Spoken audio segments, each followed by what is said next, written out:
O's fans, as we continue to wait for news on those big free agent signings, we got part two of Orioles top 100 prospects and beyond. Joe Rossano's Orioles Report with Michael Sullivan is next.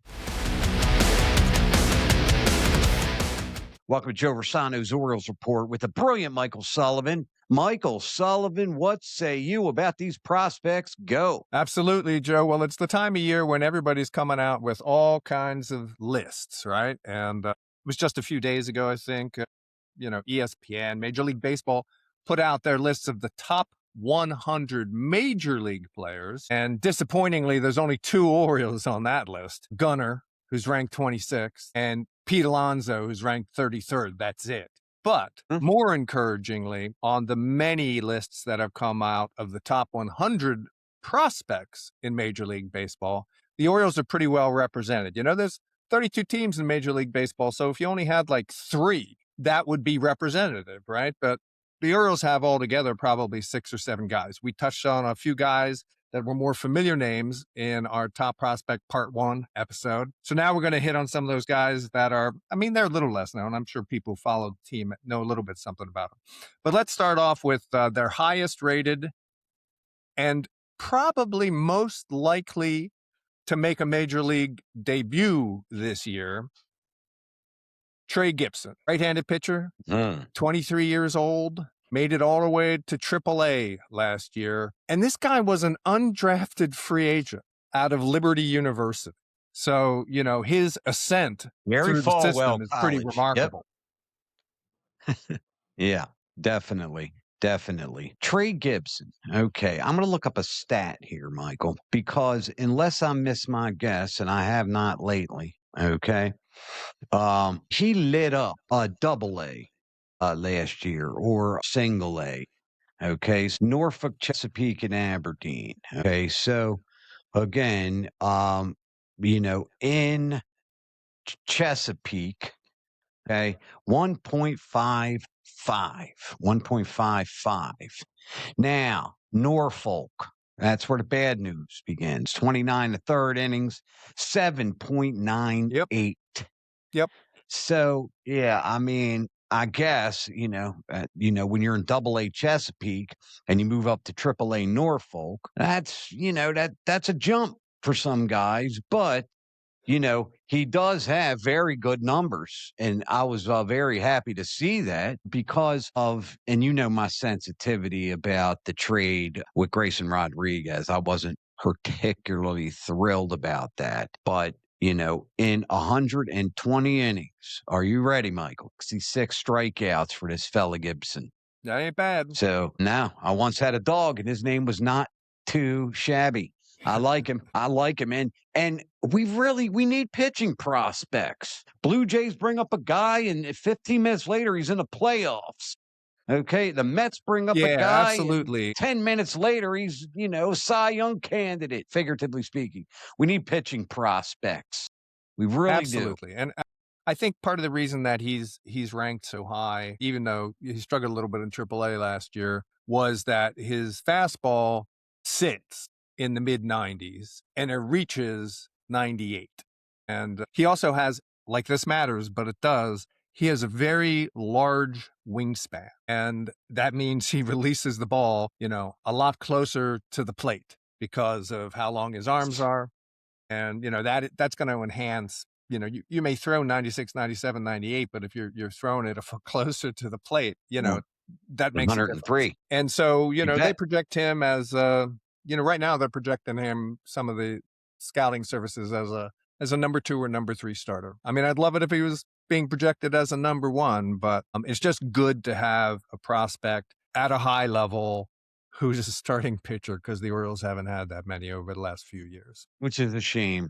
Yeah. And the one they did have with the 4 years control, again, all right, I'm done.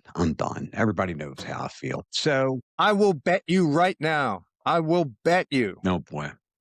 Grayson Rodriguez. I lost a bet to you, by the way. I'll tell you about that in a second. Go ahead. That Grayson Rodriguez does not pitch 100 innings this year.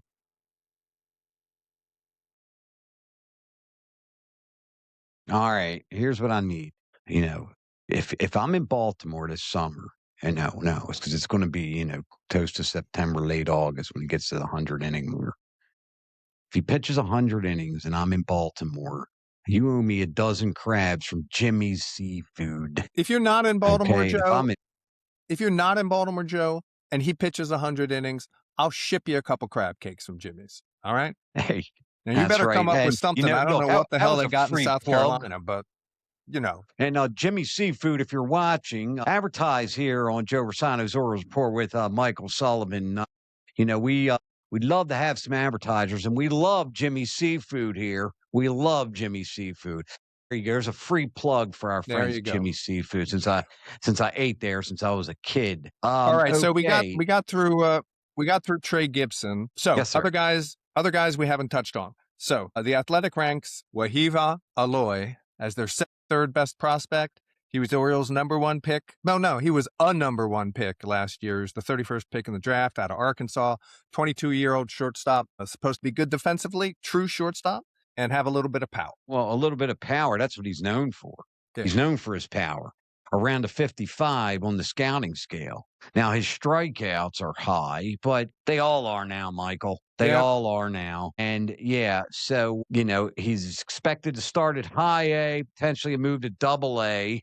And, again, another player we're not going to see for a long time. But, they mentioned him on MLB Network last year. And actually, he's supposed to be pretty darn good. And unless I miss my guess, it's for another show. We may need a shortstop in the next couple of years. So it's possible. I sure do hope this fella's pretty good. But I hope not. But the thing I would say about him is he has a chance to move quickly because he's 22 years old. He played high-level college baseball at Auburn. And so who knows, if he starts tearing up a level, it's a guy that I could see ending up at, double A this year, or maybe even like Trey getting a handful of games at triple A if he performs during the course of this year. So that's Nate George. Also on the Athletics list of the top 100, haven't seen this one on anybody's list, and this is the only list that he appears on, is Ike Irish. And Ike Irish was their first round pick. And I was mistaken, by the way. Wehiwa Aloy played in the SEC, but he played at Arkansas. Ike Irish was their first round pick, 22 years old. He played at Auburn, and he is a catcher / outfielder. Caught most of the time at Auburn, but they started moving him around a little bit in the outfield, and it's suspected that the Orioles may start thinking about him as an outfielder more than a catcher. And from what I understand, this fella can flat out hit 19th overall 2025 out of Auburn, as you said. Significant power before signing a $4.4 million contract. Wow. I assume that was his draft and signing, $4.4 million. Jim Palmer got $250,000 in I think 1976. Wow. Now, like 6'2", 200 pounds, good jaw. Another guy we like. They traded Bodine out of Central Carolina, and he went in the Shane Baz deal. So, and that's the thing. I mean, as you noticed, and, I always get back to this. I'm a realist here, Michael Sullivan, a realist. They do seem to be drafting and picking up a lot of catchers out there. Well, they got Basayo for a lot of years. They got Basayo for a lot of years, unless he gets too big and too strong and they say, he can't be our catcher anymore. That position should be okay. But, there is a chance that he just, may not be able to be an everyday catcher for a very long time. He's a big guy. So we'll have to wait and see about that. And then the last guy who appears on these lists, very intriguing pitcher. You and I shared the desire for the Orioles to develop some pitching, and it's Luis DeLeon. 22-year-old. Luis DeLeon. A 22-year-old. And, another Dominican, for heaven's sakes, where the Orioles have, gotten nobody for years. So it's great to see them with some prospects coming up from the Dominican, and all the effort and money they put into an academy down there paying off. Yeah, paying off. Now, Michael, hold on to your seat there, sir. Luis DeLeon, left-handed, 3.30, 87 innings, 107 strikeouts, no home runs allowed, and a fastball at 97 per. Possibly, will be with the Orioles before the end of 2026. He's one of those, I think, Michael. I think he gets invited to spring training, and now Mhm. again, unless I'm wrong, which we all know I never am. We I think that he pitches so well. I think it is possible he pitches his way onto the team somewhere in the bullpen as a left-hander. Now, again, I I could be wrong. I think Okay, that's but possible. I think that's possible by the end of the every year. I mean, once in a this is a while guy somebody comes up and makes the team. Yeah.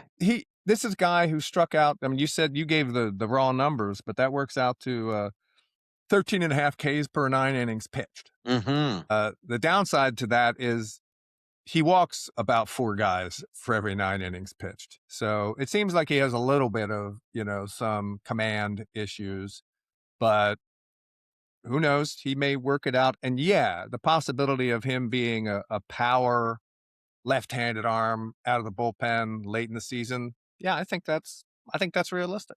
And so I guess, Yeah, I mean, just sort of again, is he going wrapping to up, break camp? Probably not. probably not. But just sort of wrapping up this conversation, this two-part conversation about the prospects. I think the thing that I'm happiest about is, let's see, I'm just going to try to count them as they appear on the different lists. Basayo, Gibson, Beavers, George, Aloy, Irish, Bradfield, and DeLeon. I think that's like 9 different guys appearing on these, 4 different lists. And one of the things that says to me is, if they need it, they're going to have prospect capital if they want to make a trade in the middle of the season or even before Yes, or they before the season, do. A lot of it. And I think last year, the year before that, because so many guys, have come up in the last 3 years, Henderson, Westberg, Cowser, Basayo, Beavers, Mm. Holiday, forget Holiday. Like all those guys, I think people began to think that the Orioles farm system was bereft of talent. And, these lists prove that it's not, and that the people in the industry don't see it that way. And like I said, it's great to have that kind of prospect capital available should they need it. Now, we all know Mike Elias is hesitant to trade prospects, but he did for Shane Baz, and I imagine that he would do it again if need be. Yeah, but you taunt. Now, there's one more. Okay. How about a fella named Reed Trimble? Reed Trimble. Again, I'm Nobody shares my surprised. enthusiasm for him. I'm surprised. Last year, 17 home runs, 49 RBI. I mean, not too shabby. No, Hit 259. So yeah, I mean, again, 333 lifetime hitter in the minor leagues. And I believe you had mentioned this before, Michael. He's about 26 years old, is he not? yeah, he's older. Yeah, he's older. So I mean, that may be why he doesn't appear Yeah. on these lists, because he's kind of old for prospect status. But he's a guy who could make an appearance at some point. But we'll see. Anyway, I just think it's a very positive outlook for the minor league system and the guys who are in development, how they might contribute either themselves or by way of trade capital to the Orioles in the coming year. Well, we have a lot of things to look forward to, I think, in the future with this franchise. And speaking of future, Michael, again, just want to let the folks know, O's fans, we will be doing live shows when the season starts, 1 hour prior to game time up to first pitch, and then post game. Want you to call in and let us have it. As always, my dearest friends and O's fans, we greatly appreciate you hanging out with us today. For the brilliant Michael Sullivan, I am Joe Rossano, Joe Rossano's Orioles Report. God bless you. Don't forget to adopt yourself a pet, and we'll see you next time.